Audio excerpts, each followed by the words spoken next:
This is the Bulls Chat Podcast. I am Joe Malone, and joining me as we record in the evening time, we've got the head coach, general manager of the North Iowa Bulls, Todd Sanden. Hopefully I'm not keeping you up past curfew.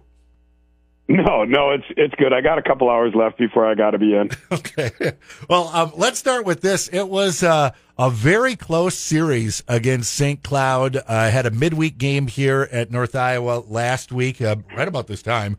And then it was a weekend game at St. Cloud. Both games decided by one goal, unfortunately going the Norsemen's way. But on Saturday, Jack Messick carrying the offense for the Bulls, picking up 2 goals, including a power play, and now leading the defensive core in goals scored. Talk to me about his play as of late. You know, Jack is he's obviously a defenseman that has offensive capabilities, and when he gets an opportunity in the slot, or like the one on Friday night on the power play off the flank, he's money. If he gets a chance to look at the net and pick it apart, he can hit his spots.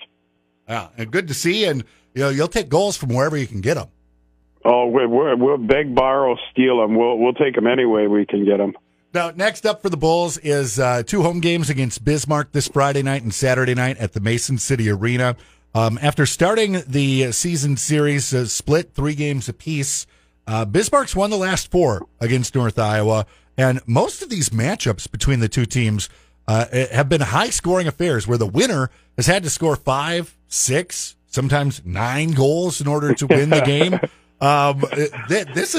It's different than a lot of the other matchups the Bulls play in when you go up against Bismarck for some reason. Yeah, it's 2 teams that really buzz, get up and down the rink, and speed and transition creates opportunities, and that's how those games really are. I mean, if you turn a puck over in a bad spot, they're gone. If you do it for us, we're gone. And I think that's where you see those games where just it creates a lot of scoring opportunities. Yeah, so if you're a fan that likes seeing the goal lamp get lit, especially for the home team, you're going to want to come out this Friday night and Saturday night because there's the plenty of opportunity for these teams to score goals, it looks like. Yeah, I tell you what, and we'd certainly like to get on a roll where we can get that 4, 5, 6, whatever we need to win a game. It's just we need wins to stay in this playoff hunt and a little bit of luck to boot. Yeah, that was going to be my next thing. The Bulls do have a shot to make the playoffs still. 4 games left in the regular season. Not really any room for error whatsoever. And then you need losses from either Minot or Austin in order to help out the situation. Are you, during this past month here, getting into April and through March, have you been running back to the locker room after the game and hopping on your phone and checking scores? Are you scoreboard watching it all or no?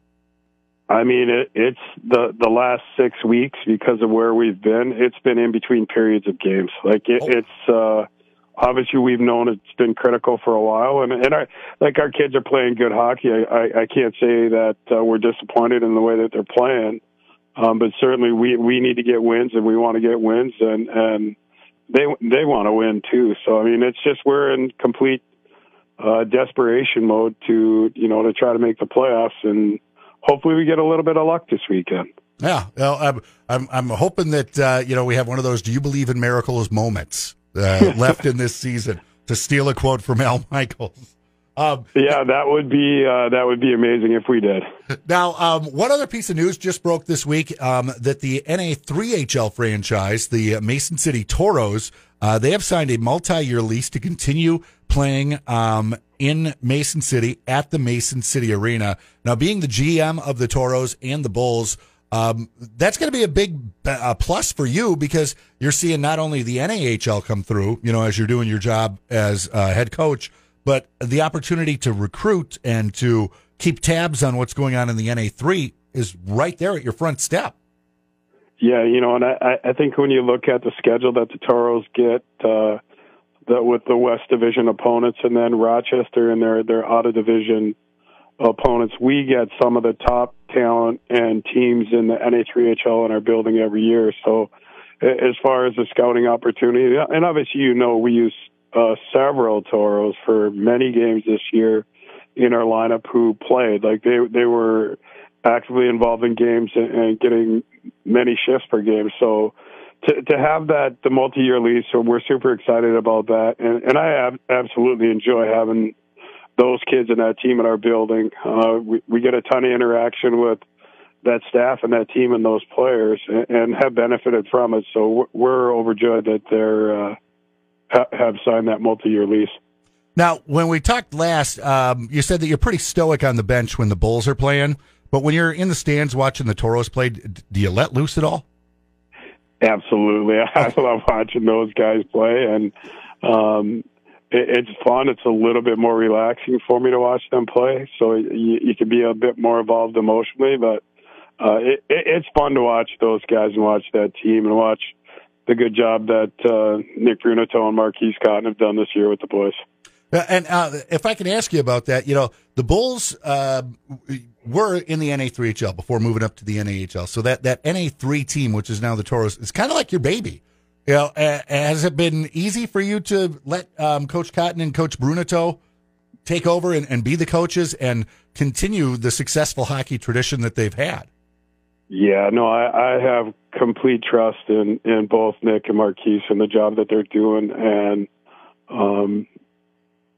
they've done a phenomenal job. And obviously that they've stayed around and helped us with the NA team since the Toro season is wrapped up.